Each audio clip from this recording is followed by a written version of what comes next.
We often think that self-study means fixing ourselves. But in yoga, Svādhyāya isn't about becoming better. It's about becoming honest. So this episode isn't about self-help. It's about learning to sit with what is without turning away. I've practiced yoga consistently for over 10 years now, and I know that the most important part of building consistency is community. Other people to hold you accountable. And second to that is a solid practice plan to help you experience the true benefits of the practice. And this is exactly why I created the app.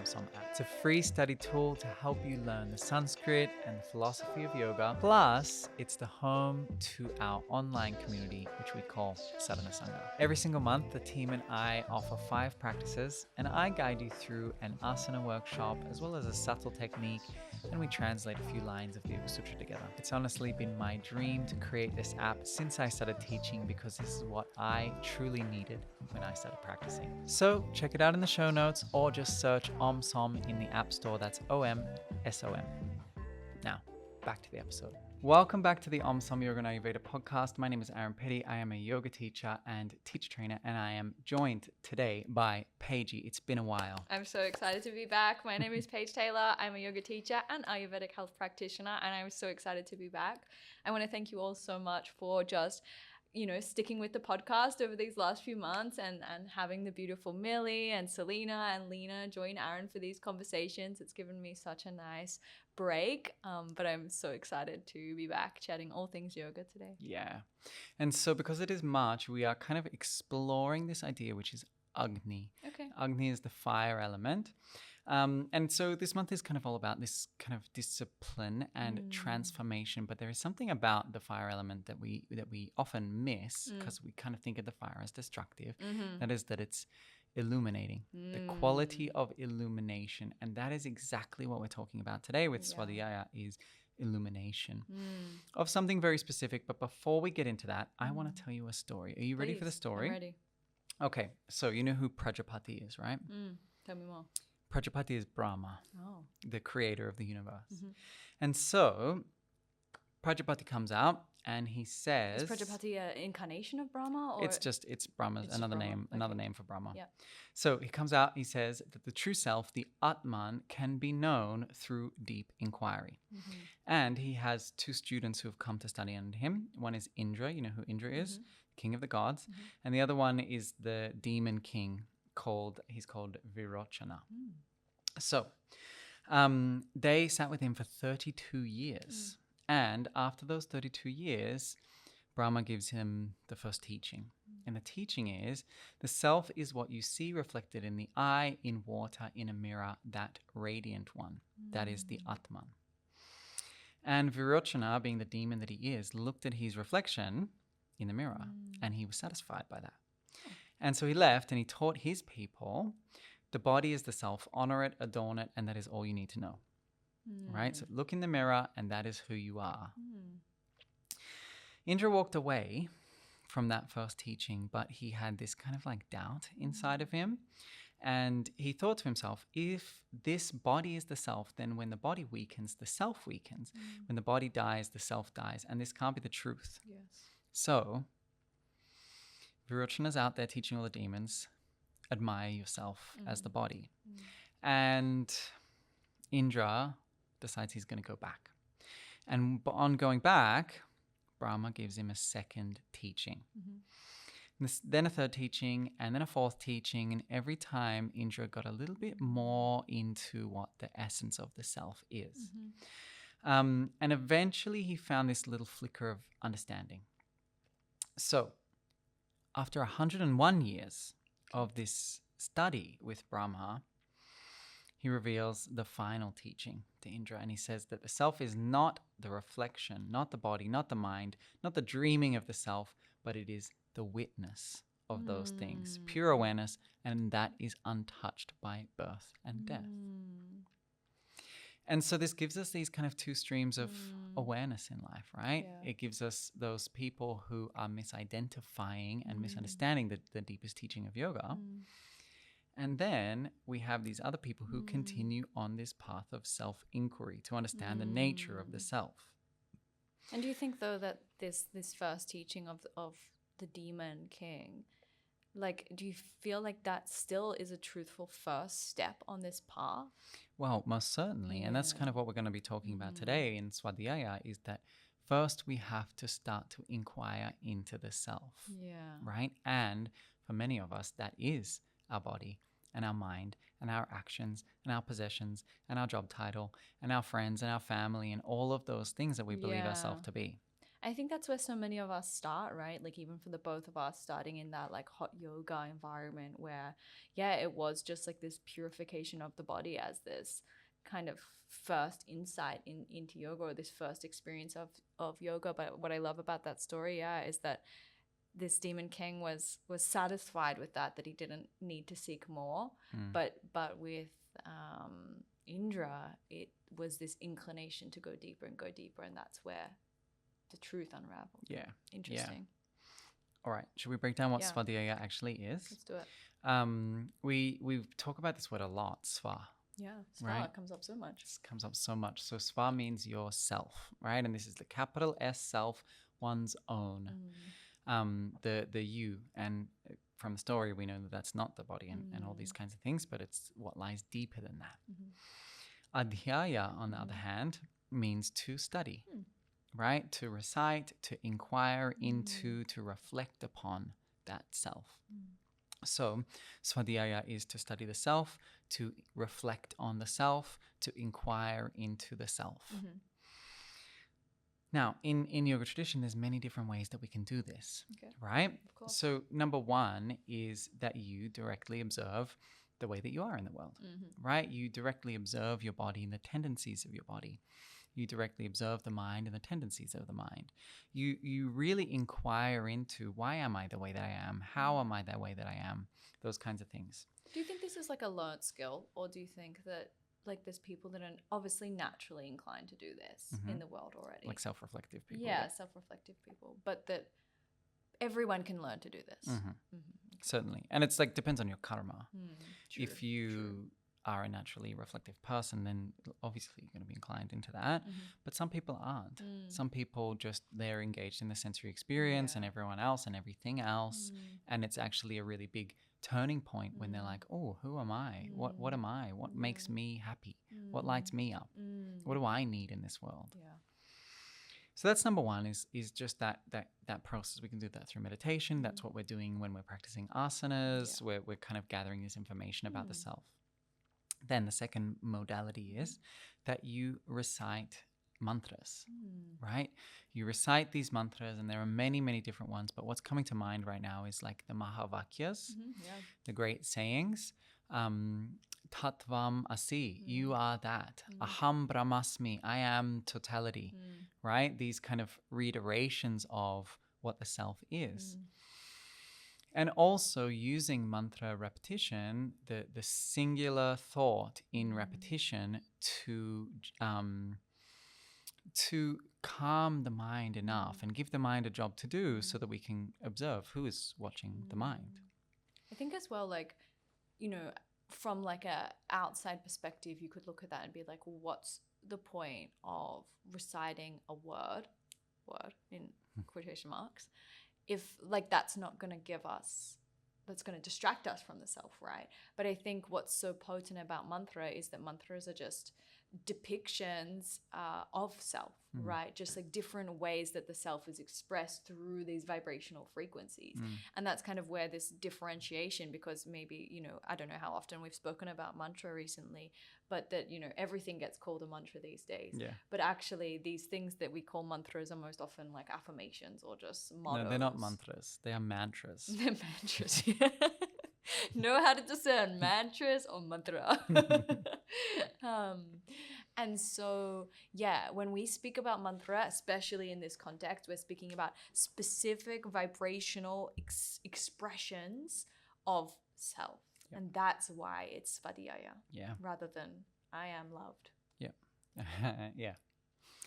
So then the third one is to study the sacred texts, right? And this could be any sacred text, but what defines a sacred text is that it is speaking to this essence in some way, right? Any religious text kind of has this idea happening within us that there is something more than the physical body. There's something more out there to explore.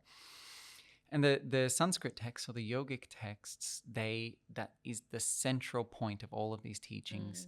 Many of them are just different dialogues around what is the self and how can I start to observe the self outside of that. Okay. Yeah. So these are kind of the three main ways that we explore Svādhyāya. So we're studying, we're repeating mantras, using meditation techniques, or we're just observing ourselves in our day-to-day life or our internal world. Yeah. Now, I think the really big dichotomy here is that we can get sidetracked into thinking that Svādhyāya is all about self-improvement, right? It's like that self-help section in the bookshop where I'm kind of learning these things so I can be better as a person. Yeah. But it's really not that. Svādhyāya is more about observation so that we can come to an understanding of what the self is beyond all the things that are not the self. Interesting. That we can start to actually strip away all of those things as opposed to putting more labels onto what the self is. A very opposing idea to the self-help section. Yeah, exactly. That we would call that ego help section. Yeah. The ahamkara help section.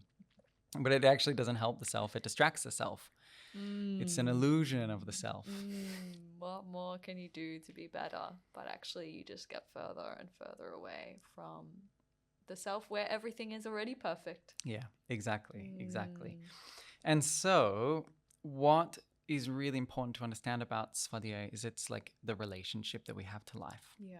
It reveals to us the experiences that we're having, but not only the experiences, it reveals how we relate to those experiences. Yes. Right? That you have an experience and your mind will label it as good or bad and you'll create these different stories about it. But ultimately, the experience is the experience, the self is the self, and everything that exists in between those two things is not the self. Say that bit again. Everything that exists between the experience that you're having and the observer of that experience is not the self. Yeah. Right? Just as much as it's easy to understand that your car is not you, or someone telling you something that you don't like is not you, you also can then observe your reactions to those things. And you can observe you, the self, who is observing the reactions to those things. I'm getting in a spiral now. There's layers to these things. But ultimately, in the beginning, Svādhyāya has to start with starting to observe the inner world and how we relate to the world. Yeah. And so it just like, without changing anything, because that's what self-help is, it's observation in order to create change. Yes.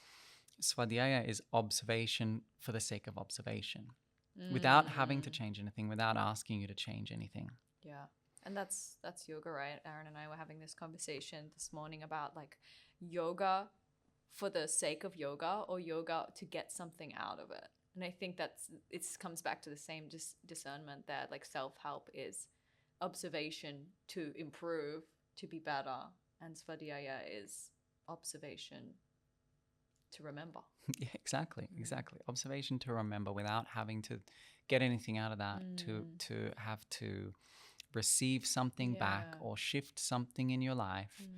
It's observation for observation's sake.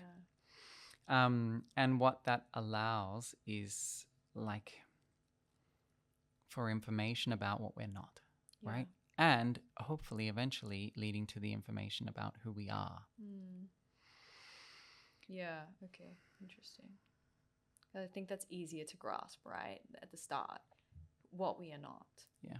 I think even just as humans, it's so easy for us to identify with what we don't like or what we're not happy with or what we don't agree with in life, right? That's all disagreements and all like social media really these days. But it's fine because it's easier for us to understand that and it gets us a little bit closer to who we are. Yeah, exactly. That very slow illumination of the self. Yeah. And those stories about what we like and don't like and what we are and what we're not, they create a false self, which we would call ahamkara. Okay. They create a falsity around who we are. And we build that up over our lives, right? From the moment that we're born to the moment that we die, we are refining that idea of who we are. But yoga asks us to do one thing that goes a little bit deeper than that, and then that is to forget all those things, to strip them away, to reveal what's hidden underneath the self. Pretty powerful. Pretty powerful. And, you know, like one of those practices that people have to be ready for. Yeah. You know, because it's like all fun and games to work out who you are and what you're here to do. And like that's the very tantric approach, right? Like how to live in the world, and then to just go that one step deeper into yoga to be like, but that doesn't really matter. Yeah. None of those things matter. Exactly. But yeah, you have to be ready for that. All right. So in the Yoga Sutra, Yeah. Svādhyāya appears a couple of times. Okay, yes. It appears first in the niyamas. Okay. And in the niyamas, which are the things that we want to cultivate in our life, it appears as as just this idea of like it is something that we should partake in. Yes. The second time it appears is when Patanjali starts to explain what is Kriya Yoga. Kriya Yoga is the last 3 niyamas as a practice, as opposed to something that we cultivate. Yes. But as a practice. And this is kind of what we were speaking to before, is like it starts with just starting to observe how we are in the world, and then Svādhyāya becomes a practice, right? So as Kriya Yoga, it's tapas Svādhyāya ishvara pranidhanani Kriya Yogaha. So tapas, discipline, and that discipline of our practice, it creates friction, and that friction purifies the mind, it purifies and clears our perception. Yes, correct. Because through tapas, we can start to work against those habits that are so ingrained into us. Then Svādhyāya is the second part of that practice. And that's to say, you start to observe what that tapas is revealing to you. Yeah. And then the final thing, Ishvara Pranidhana, is to surrender to that higher self. Right? To surrender to that higher self and trust that that self knows where it's going, it knows what experiences it's meant to have, and not to stand in the way of that anymore. Right? So it's something that we cultivate, Svādhyāya, but it's also then something that we practice. This is interesting as well, because you think about the yamas and niyamas, right?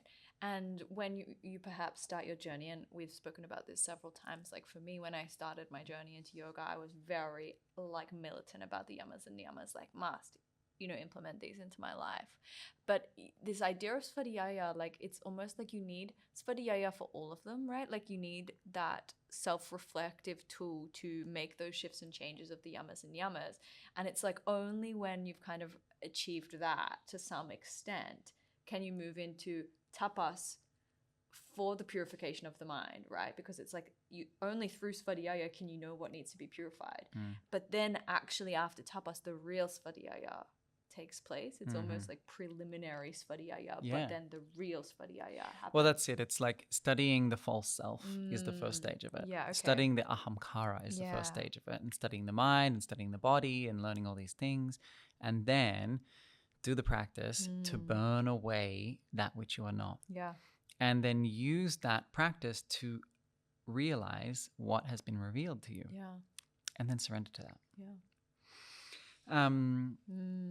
Powerful. This also is in the Upanishads, right? And there is one line in the Taittiriya Upanishad that says that Svādhyāya is to be practiced, right? That it's not something that just happens, but it's something that has to be practiced. It's like passive Svādhyāya versus active Svādhyāya. You choose it. You choose it. You choose it as a life path. And that it's like, otherwise you're just practicing to perform. I guess this is interesting, right? Because like you can even look at Svādhyāya, you know, people learn a lot of life lessons, right? Like karma or things play out. And they could look at that as like, I'm just getting taught my lessons, right? Like it's Svādhyāya. But that's the discernment is like, that's happening to you. And maybe you're reflecting on it, sure. But actually, it's the choosing of that, choosing to study the self through whatever means that you do is active Svādhyāya. Yeah, exactly. And it's kind of like deeper in on that is to like reveal the avidya, right? Vidya is the remembrance of the self, and avidya is the illusions of the self.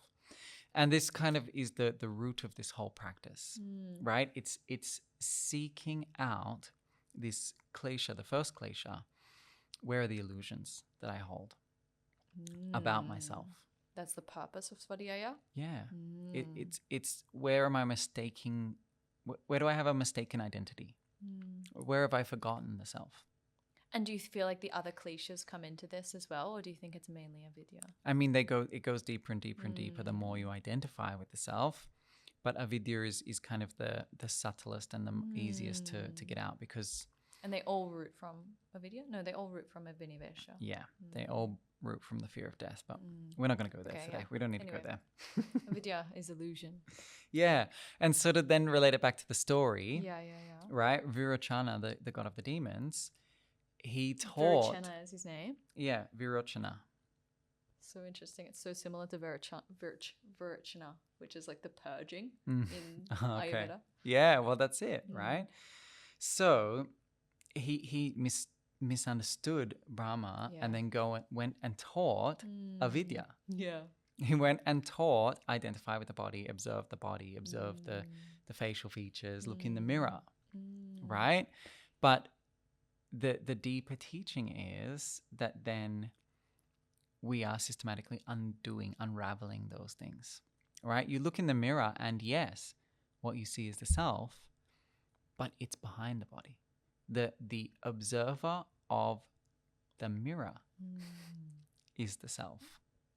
It's a fun practice to do. If you haven't done that, you should go and sit with yourself in the mirror. We love a bit of mirror work. And see, just like what comes up. Yeah, I think for so many people it brings up a lot, right? It brings up this kind of discomfort of the self-perception, the ahamkara, the stories that we tell ourselves about. And I think for a lot of us, what we look at in the mirror is our flaws. Yeah. So right? true. But if you take it one step deeper and you stop hyperfixating on the flaws, you take in the whole body, the whole essence, you look into the eyes, you see something behind the eyes, you recognize then who is observing that mirror, right? And maybe you tap into something deeper through that practice. Interesting. Okay. So we can just kind of like recap, I think, maybe a little bit, that we're not talking about self-help. We're not talking about Svādhyāya to change anything. That if we are asking, why am I like this? Then we're not practicing Svādhyāya. We're practicing a very surface level Svādhyāya. And that can be helpful, right? And I'm not knocking self-help. And there's that kind of work in yoga as well. Like we work with vikalpas and things like that as well. So it definitely exists to help us understand deeper. 100%. And like I've read The Power of Now. Yeah. My foundation was reading all the self-help books. I read all of them. Maybe not the new ones, but I read many, many self-help books. Now, then, this is, maybe we could call it analysis. Okay. Self-analysis, right? And that's what a psychologist would help you do. Yes, it's true. Self-analyze, right? But observation is what Svādhyāya is, right? So what's self-analysis then? It's asking, why am I like this? Oh, okay, Why do I do the things that I do? Yeah? Like you go to your psychologist and you tell them their story and they say, well, how did that make you feel? And you say, well, it made me feel this certain way. And they say, well, when else have you felt that certain way? Oh, I felt that certain way when I was a teenager and this happened. Right. And it's like, why do I do what I do? Yeah? I'm analyzing my habits and my patterns. Yeah, true. And we had this conversation the other day as well. It's like sometimes that's helpful, but sometimes it re-identifies those beliefs or those thoughts, right? Because you're just bringing it up that like... Well, that's the thing. It's like, okay, so I'm acting in a certain way because I have a fear of judgment, right? Because I was judged in the past. For example, I went and my music teacher told me that I was a good singer and I should audition for the school play. And then I had to sing for the school play, and then I was judged, and the teacher didn't give me the part. Yeah. Therefore, I don't express myself because, right? So then I come up to the front of my yoga class, and I go to say something, and then I can't get my words out, or I fumble my words, or I speak really quietly, and I say, oh, that's just my self-judgment. Yeah. That's just what happened when I was a teenager. Exactly. We identify, right? We analyze. And then we create a new identity. That's just my so-and-so You guys know we love this. coming up in its own certain way. Now, Svādhyāya allows us to then have the experience without telling story. To just observe what things come up and not have to ask why they come up, right? Because when we observe what is coming up without asking why it's come up, we don't identify. We don't give any power to it, weight to it. And it gives us this opportunity to recognize who's observing that. Yeah. And I mean, like, that's the pinnacle of meditation, is it not? That's the practice of meditation, is to watch, to observe what comes up without judgment, without giving it any weight. Yeah. So that it can be dissolved, so that it can be obliterated into nothingness. Obliterated into nothingness. Yeah, that's it.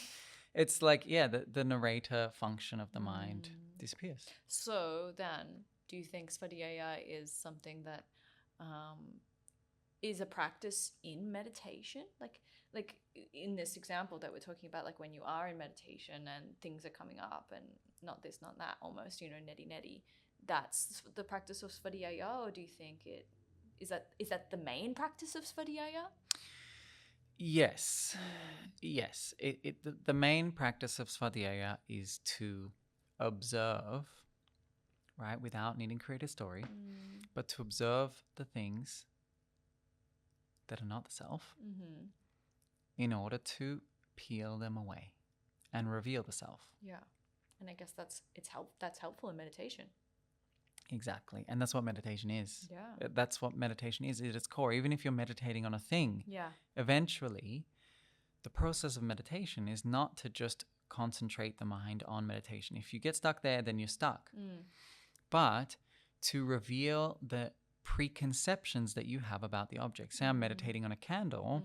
My preconceptions are, I lit this candle with a match. It has a wick. It has wax, right? It is luminous. It is shining bright. It is called a candle. Yeah? Those are all preconceptions that my mind has formed through experiences that I've had. The process of meditation is not to focus the mind on the object, but to reveal the nature of the object, to rid the preconceptions that exist within the mind from the mind, and reveal who is observing the object. When that observation of the object without the preconceptions arises, it's called samadhi. Right. And you know what the synonym for samadhi is? Bliss? Yoga. It's yoga, right? And so yoga means union of Purusha to Prakriti, the observable world to the unrefined self, right? And then no longer is there a mind to see through, but just an experience to be had through the seat of the self. Yeah, if you want to practice that, you should practice the Chatikam that's on Sadhana Sangha, because it is that discernment of gazing at a candle, but then there's candle and the space between. It's this month's practice too. Yeah, It's there this you go. month's subtle practice. Wow, well, go and practice in Sadhana Sangha. For the experience. It's a good ad for our Sadhana Sangha. You heard the ad at the start. It's on the OmSom app. Every month we offer a sadhana, and this month we're exploring the Agni. That's why we've got this episode happening. Yeah. But yeah, we do this practice as our subtle practice for this month. We do it in the fire practice, a couple of the other ones where, we focus on the candle, and the process that we go through is detaching ourselves from the experience. And because it's so wordy, right? Like, you can say this, but people could be like, what the fuck? Like, like, how do I understand that? But I think Chatikam is one of those beautiful practices because it really just gives you that felt experience of what it's like to see the candle, to detach from the candle, and to see the self. Yeah. So we talk about three things in that practice. Yeah, we please. talk about the object, which is the candle. Yeah. We talk about the one who is observing the object, and then the space between the object. And there's those three things that we start to identify as like, this is the object, this is the space between, this is the self.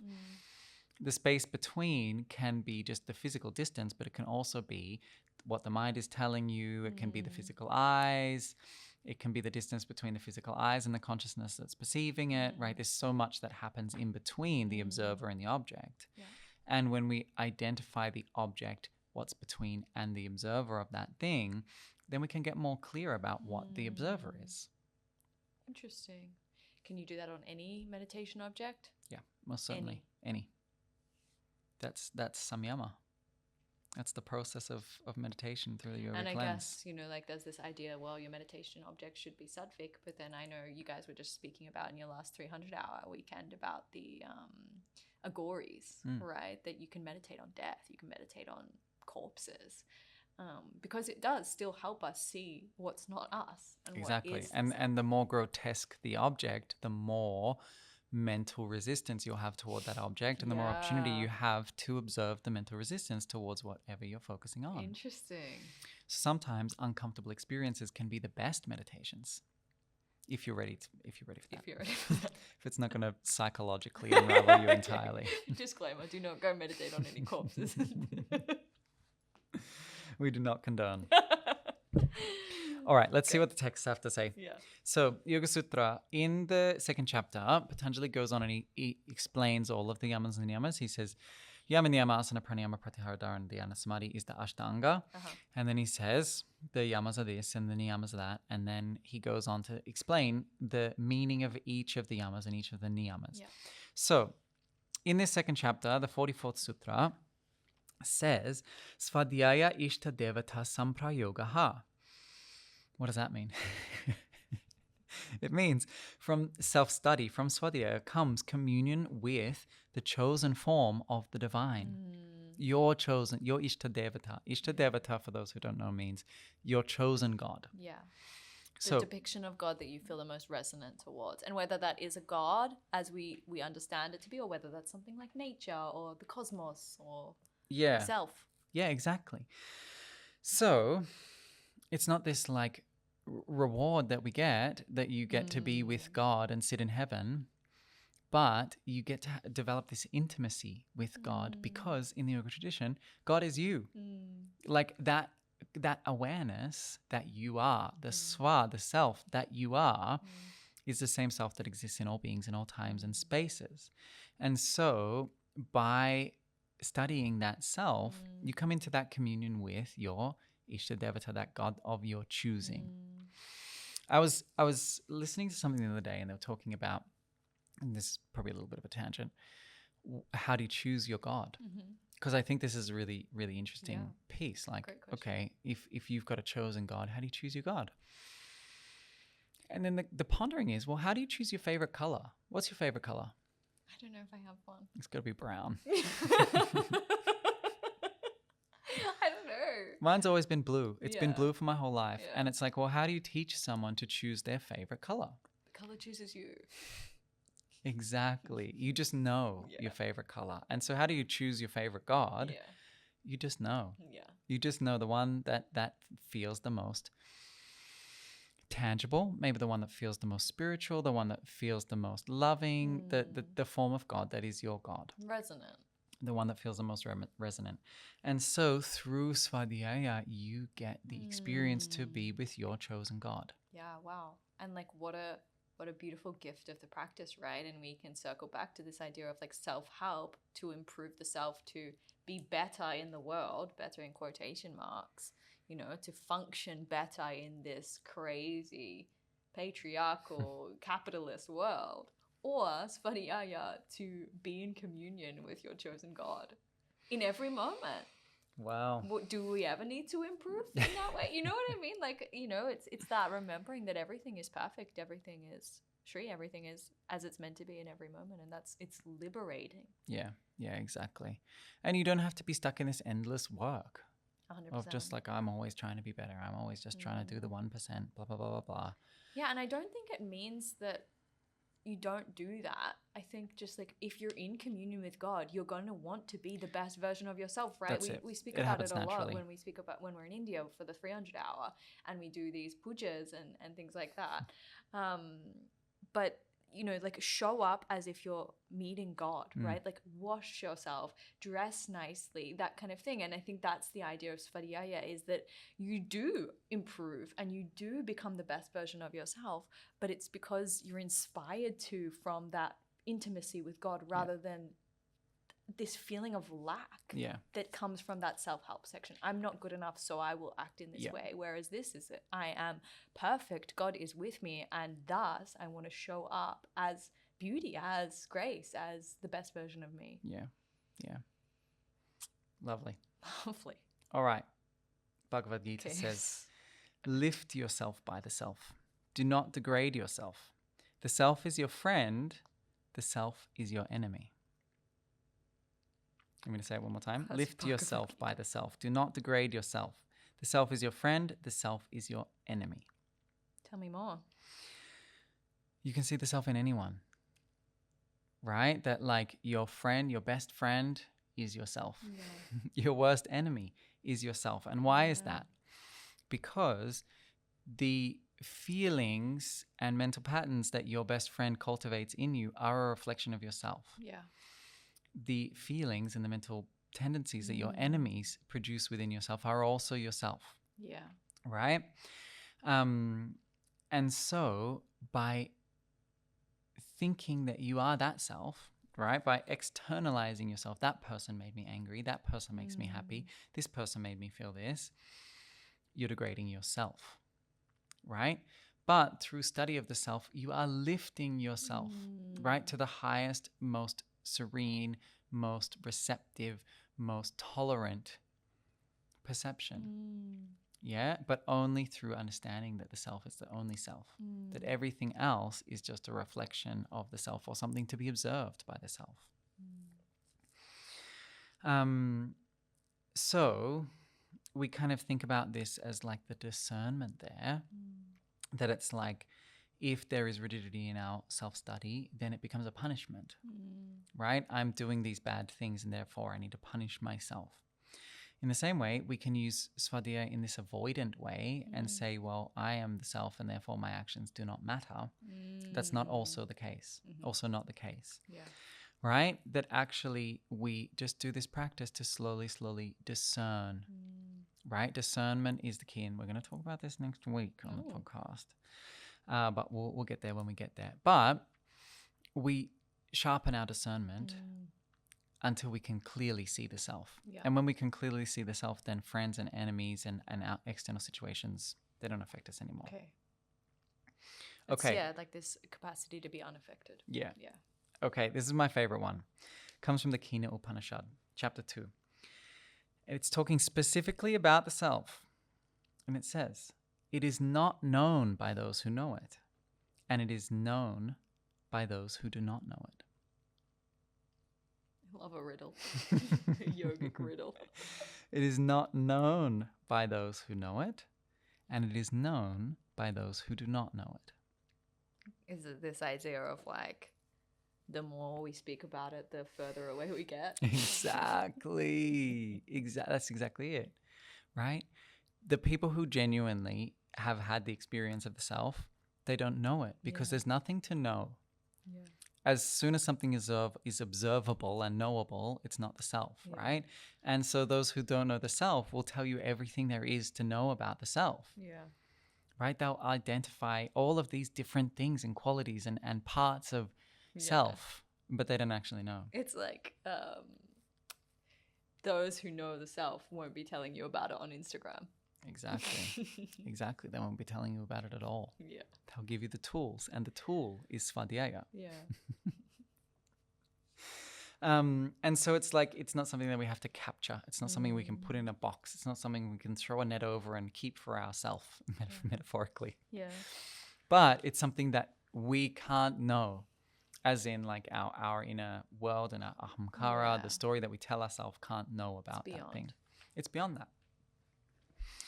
And when you actually practice Svādhyāya, and when all these things fall away, what is left is the presence, right? And that presence is beyond words, and it's beyond thoughts, and it's beyond names, right? It's an inner experience. Of samadhi? Yeah, of the self. And that's what we say about samadhi, is it's like samadhi is the self. It reminds me of what you were telling me about how one of the students on your YTT the other weekend were asking you that question about samadhi, like how would you know? Is that the question? She actually asked me, have you been in samadhi? Right, and then you said? I can't be in samadhi. Why? And if I was, I wouldn't be able to tell you about it. Not that you can't achieve samadhi. No, I can't achieve samadhi. No one, I Right. can achieve Yes, samadhi. yes. No I No can achieve. Aaron No can- Aaron, no yeah, Paige, yeah, no yeah, you, no yeah, me. yeah. No story can achieve samadhi. And it's that conundrum of I cannot achieve samadhi, right? I am samadhi. Mhm. And me telling you about it would be to mislead you, Yeah. right? Because that means that I'm trying to fit something which is infinite into my finite awareness and my finite perception of who I am. So the only answer is to practice. The only answer is to practice. Do the practice of Svādhyāya. Let it guide you back to the self, capital S self. Oh. All right, how do we actually practice it though? I think number one, we can journal. It's a great one. I recommend it to everyone. Journal. Get a journal. Even if you're a man. Yeah. Even if you're a man. Even if you're a man, you can journal. Wow. Mic drop. Who would have thought? Breaking news. Anyone can journal. And I think what's beautiful about journaling, and especially as Svādhyāya, is that you can journal without having to edit what you're writing about. Because I think so Or often... even read it back. Or even read it back. Just Yeah. like free flow Yeah. of consciousness. Before that inner critic arrives in the process, you just write whatever's coming to mind, right? As a way of watching what's coming to mind. And it real also time. empties the mind. You know, it's one of those things where it's like we go into dream state and we're emptying the mind, right? But journaling is something that we can do consciously to empty the mind. And there's so many different things. There's guided journals that you can get. There's, The Artist's Way? It's a book. The Artist's Way is a book that You do the encourages daily pages. 10 pages a day? I don't Or know how I many don't know, pages. something like that, where it is completely like free flowing. But then you also have just like, what are the 5 things? Like if you encourage people to journal a lot. Oh, And what are just the simplest ways that you could Okay. reflect? how do I feel? How do I feel physically? Yeah. How do I feel mentally? Yeah. How do I feel emotionally? How do I feel energetically? And how do I feel spiritually? Yeah. Right? If you can tap in and then go from the dense to the subtle koshas, Yeah. that you slowly unravel through observation what those things that you experience are. Yeah. And if you go through those layers, how do I feel in the physical body? Right? My body feels tight, my body feels hot, whatever. Mentally, what's going on in the mind? What's going on in the emotions? What's going on in the energy? What's going on spiritually? Then we get into something more subtle. Yeah. And then we can start to answer that question. What is the self? Who am I? Who am I? Ask that question when you journal. I'll get Selena to write those journaling prompts down in the show notes. So if you want to come back to them, have a look later. Cool. Okay. Then, as we said, mantra repetition. Now, this is an important one because journaling works with the conscious mind. So what I would say is if you're working with Svādhyāya, work with mantra in silence. Repeat it in your mind. Don't chant it out loud. Repeat the mantra in the mind to give the mind just one job to do so that you can start to transcend the mind. The more you work with that silent mantra, the less thinking happens. And this is over years and years and years. The less that thinking happens, the more you can observe the self. So mantra also leads to Svādhyāya. Day-to-day life. Notice what happens when it happens. What do you mean? Another riddle. Observe your actions, observe your habits, observe your reactions. It's so easy in hindsight, right? But can you see it play out in front of you? Without having to correct. Can you just watch yourself absolutely making a mess of your life without having to change that? Interesting. To be the observer. Interesting. When you are scrolling on Instagram and you become aware that you're scrolling on Instagram, don't stop. Let yourself scroll for another half an hour and observe the deadness of the mind. Observe the reactions that you have to that endless stream of videos. Cause and effect.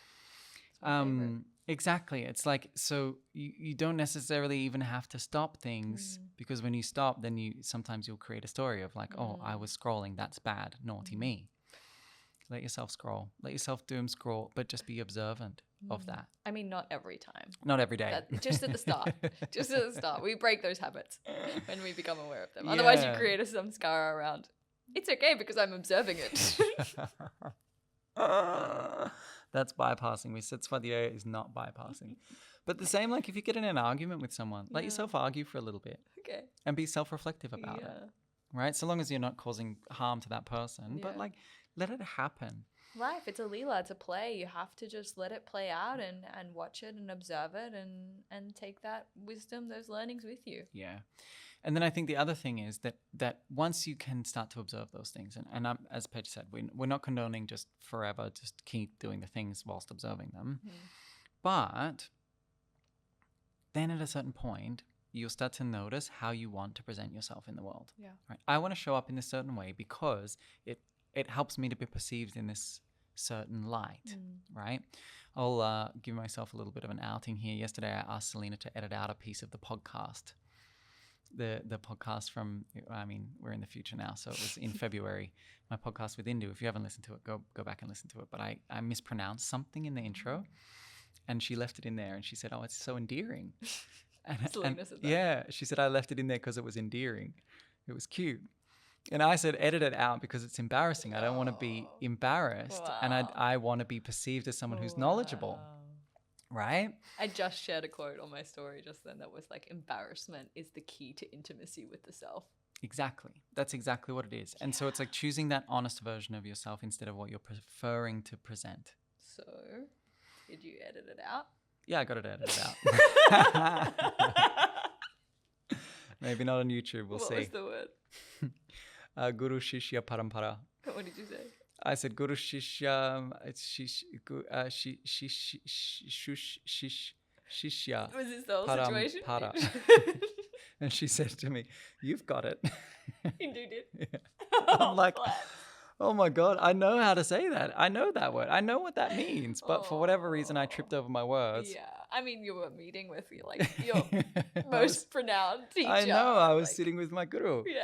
And I just I stumbled my words because I was nervous. Yeah. And but it's just like, okay, well, just can we choose that honesty instead of censoring ourselves and just kind of sit with that as a practice of Svādhyāya. Wow, powerful.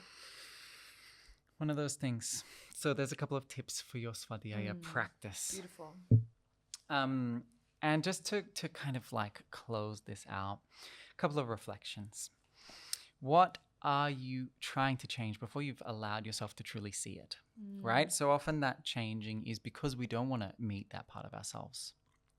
Yeah, and because people tell us other things. So what are you trying to change before you've allowed yourself to truly see it? And I think by seeing those things and fronting up to those things, we can have that Svādhyāya. It's the only way. Like, you have to be so sick of your shit to change. You have to be so sick of it. Yeah, yeah. Okay, where are you stopping at the comfortable reflection, satisfied with an answer that's almost true about yourself? Yeah? That you look at yourself in the mirror and you manicure yourself to the point where you feel comfortable. Where are you stopping at that? And how can you start to move towards the truth of the self? Then what becomes possible when understanding replaces the need to fix? Yeah, wow. Yeah, who could you be if you were to fully embrace that self? And what would that say to others? What permission would that give to others? Cool.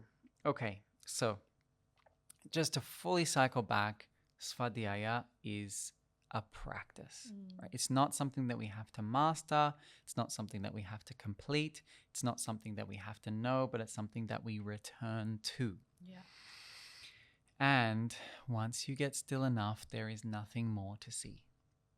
It's true. Right? Once you work through all of those things, there is nothing more to see. The self is the self, and that is it for our episode today. If you want to learn more about this stuff, I would highly recommend going down to the show notes and checking out our website. We have just released our 300-hour program for 2027. It is starting in September. 2026 and 2027. So it starts this year. Yeah. It starts in September 2026 this year. It's only a few months away. Yeah. There is 80 people on the wait list. Yeah. This training is going to sell like hotcakes. Only 20 spots, and there's 2 already gone. Well, a month ago. A month ago, there was 2 spots already gone. That was a week after we released it. So if you want to really dive into this stuff, and the 300 hours where that happens, I take you all the way into the heart of yoga. Click on the link and check that out. I've also got some online trainings. Obviously, we've got the Sadhana Sangha community. I've also got 100 hours of Hatha training. I've got 50 hours of Yin training. I've got so much for you to explore. So get out there, explore it. I would love to see you there. Absolutely. Hariom. Hariom.